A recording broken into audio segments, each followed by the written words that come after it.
Hello everybody, welcome to Convergent Evolution of Slinky Bots, and let's get right into it. First up, what is a Slinky Bot? A Slinky Bot is defined by several parameters. First is the width of each segment, then we have the height of each segment, we have the number of segments, and we also have a height function that asks, given a certain segment number, how tall that segment will be. And so the end height of a certain segment is going to be the result of the height function plus the base height parameter given above here.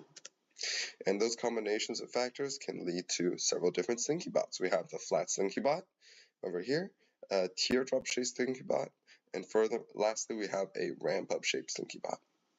The observation here is that separate experiments using Slinky Bots all result in a ramp up shape when trying to optimize for distance travel and speed.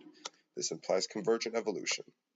Which brings us to the question of this project, which is, does increasing the number of genes increase or decrease the rate of convergence? We can increase the number of genes using higher order height functions.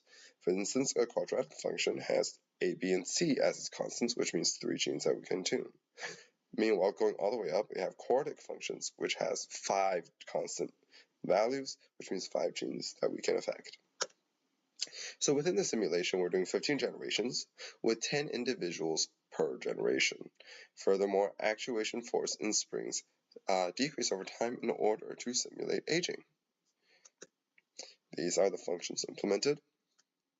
Now, looking at the results, we see that while average loss per generation remains rather constant, we can see that best loss per generation decreases pretty consistently for both quadratic and cubic Slinky Bots. We can also see that looking at the local minima of these graphs, we see that all 3 types of Slinky Bots, they converge at the ramp up of configuration pretty much at the same time. Furthermore, looking at the last generation for each of the Slinky Bot populations, we can see that they behave pretty much identically and they all have the same configuration. Now, this arrives at the conclusion, which is that the number of genes do not impact convergence.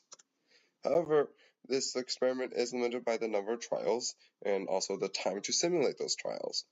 Furthermore, it could also be limited by the limited fitness space of the Slinkies, which means that there's not enough variations in terms of what Slinky robots can do, such that the evolutionary algorithm is able to find the optimal one rather quickly.